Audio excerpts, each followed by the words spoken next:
ಪ್ರತಿಯೊಬ್ಬ ಭಾರತೀಯರ ಮನದ ಮೂಲೆಯಲ್ಲಿ ಚಿನ್ನದ ವ್ಯಾಮೋಹ ಅನ್ನುವಂಥದ್ದು ಸಾಮಾನ್ಯವಾಗಿ ಇದ್ದೇ ಇರುತ್ತೆ. ಆದರೆ ಮಧ್ಯಪ್ರಾಚ್ಯದ ಯುದ್ಧ ಚಿನ್ನದ ಮೇಲಿನ ಆಸೆಗೆ ಬೆಂಕಿ ಇಟ್ಟಿದೆ. ವಿದೇಶಿ ವಿನಿಮಯ ಉಳಿಸೋದಕ್ಕೆ 1 ವರ್ಷ ಚಿನ್ನ ಖರೀದಿ ಮಾಡದಂತೆ ಪ್ರಧಾನಮಂತ್ರಿ ಮೋದಿಯವರು ಜನರಲ್ಲಿ ಮನವಿಯನ್ನೇನು ಮಾಡಿದರು. ಇದರ ಮಧ್ಯೆ ಚಿನ್ನ ಬೆಳ್ಳಿ ಜನಸಾಮಾನ್ಯರ ಪಾಲಿಗೆ ಗಗನ ಕುಸುಮವಾಗೋಗ್ಬಿಟ್ಟಿದೆ. ಯಾಕಂದರೆ ಚಿನ್ನ ಬೆಳ್ಳಿ 1 ವರ್ಷ ಖರೀದಿ ಮಾಡಬೇಡಿ ಅಂತ ಪ್ರಧಾನಮಂತ್ರಿಯವರು ಕರೆ ನೀಡಿದ ಬೆನ್ನಲ್ಲೇ 6% ಇದ್ದಂತಹ ಆಮದು ಸುಂಕವನ್ನು 15%ಕ್ಕೆ ಏರಿಕೆ ಮಾಡಲಾಗಿದೆ. ಇದರಿಂದಾಗಿ ಚಿನ್ನ ಮತ್ತು ಬೆಳ್ಳಿಯ ಬೆಲೆ ಗಗನಕ್ಕೆ ಏರಿಬಿಟ್ಟಿದೆ. 22 ಕ್ಯಾರೆಟ್ ಚಿನ್ನ 1 ಗ್ರಾಮ್ಗೆ 14,880 ರೂಪಾಯಿ ಆಗಿದೆ. 1 kg ಬೆಳ್ಳಿಯ ಬೆಲೆ 3 ಲಕ್ಷಕ್ಕೆ ಏರಿಕೆಯಾಗಿದೆ.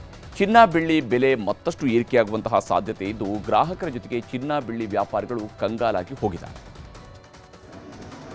ಬಿಸ್ನೆಸ್ ಆಲ್ರೆಡಿ 1 ವರ್ಷದಿಂದ ಕಮ್ಮಿನೇ ಇದೆ.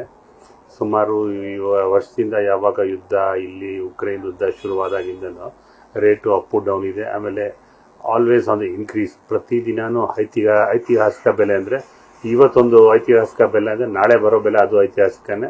ಒಂದೊಂದು ಆಲ್ ಟೈಮ್ ಹೈ ಅಂತ ಹೋಗ್ತಾ ಇತ್ತು ಮಾರ್ಕೆಟು. ಆಮೇಲೆ ಇವಾಗ ಪ್ರಧಾನಮಂತ್ರಿಯವರು ಹೇಳಿರೋದು, ಅವರೊಂದು ಎಮೋಷ್ನಲ್ ರಿಕ್ವೆಸ್ಟ್ ಮಾಡಿದ್ದಾರೆ. ಅವರು ಏನು ನಮ್ಮ ಫಾರಿನ್ ಎಕ್ಸ್ಚೇಂಜ್ ಕಾಪಾಡೋದಕ್ಕೆ ಒಂದು ಕಠಿಣ ಆದೇಶ ಮಾಡಿ ಸಾಲಿಡ್ ಗೋಲ್ಡ್ ಇದನ್ನ ಮಾರಾಟ ಮಾಡೋದು ಬೇಡ.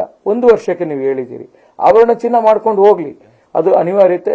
ನಮ್ಮ ಸಂಪ್ರದಾಯ ಮತ್ತೆ ನಾವು ಭಾರತೀಯರು, ನಾವು ಅದೆಲ್ಲ ಕೇಳುವುದನ್ನು ಪಾಲನೆ ಮಾಡ್ತೀವಿ. ಹಿಂದೂ ಸಂಸ್ಕಾರ ಸಂಸ್ಕೃತಿ ಅಂತ ಇರ್ತದೆ, ಅದನ್ನು ಮಾಡ್ಕೊಂಡು ಹೋಗ್ಲಿ, ಇಲ್ಲ ಅಂತಲ್ಲ. ಬಟ್ ಇದಕ್ಕೆ ಕೂಡ ನೀವು ಕಡಿವಾಳ ಹಾಕಬೇಕು. ಹೀಗೆ ಚಿನ್ನದ ವ್ಯಾಪಾರಿಗಳು ತಮ್ಮದೇ ಆದಂತಹ ನಿಟ್ಟಿನಲ್ಲಿ ಮಾತನಾಡ್ತಾ ಇದ್ದಾರೆ, ತಮ್ಮದೇ ಆದಂತಹ ಅಳಲನ್ನು ತೋಡ್ಕೊಳ್ತಾ ಇದ್ದಾರೆ. ಆದರೆ ಈಗಾಗಲೇ ಚಿನ್ನದ ಬೆಲೆ ಯಾವ ಸ್ವರೂಪದಲ್ಲಿ ಏರಿಕೆ ಆಗ್ತಾ ಇದೆ ಅನ್ನೋಂಥ ನಾವು ಗಮನಿಸ್ತಾ ಹೋದರೆ, ದಿನದಿಂದ ದಿನಕ್ಕೆ ಏರಿಕೆ ಆಗ್ತಾ ಇರುವಂತಹ ಪಟ್ಟಿಯನ್ನು ನೋಡಿದಾಗಲೇ ಆಘಾತಕಾರಿ ಅನ್ನಿಸ್ತಾ ಇದೆ. ಒಬ್ಬರು ಹೇಳಿದರು, ಒಂದು ಮಾತನ್ನು ಹೇಳಿದರು, ಪ್ರತಿ ದಿವಸವೂ ಕೂಡ ಒಂದು ಹೊಸ ರೆಕಾರ್ಡ್ ಆಗುವಂತಹ ಸ್ಥಿತಿಗೆ ಇನ್ನು ಮುಂದಕ್ಕೆ ನಾವು ತಲುಪ್ತಾ ಹೋಗ್ತೀವಿ ಅಂತೇಳಿ ಚಿನ್ನದ ವ್ಯಾಪಾರಿ ಹೇಳಿದ್ದಾರೆ. ಮೇ 14, 2026ಕ್ಕೆ 16,201 ರೂಪಾಯಿ ಇದ್ದಿದ್ದು 24 ಕ್ಯಾರೆಟ್ ಗೋಲ್ಡ್ಗೆ, 22 ಕ್ಯಾರೆಟ್ ಗೋಲ್ಡ್ಗೆ 14,880 ರೂಪಾಯಿ ಇತ್ತು.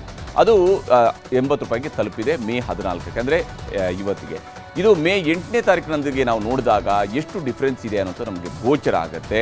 ಮೇ 8ನೇ ತಾರೀಕಿಗೆ 15,268 ರೂಪಾಯಿ ಇದ್ದಂಥದ್ದು 24 ಕ್ಯಾರೆಟ್ ಗೋಲ್ಡ್ಗೆ, ಹಾಗೆಯೇ 22 ಕ್ಯಾರೆಟ್ ಗೋಲ್ಡ್ಗೆ 13,995 ರೂಪಾಯಿ ಇತ್ತು.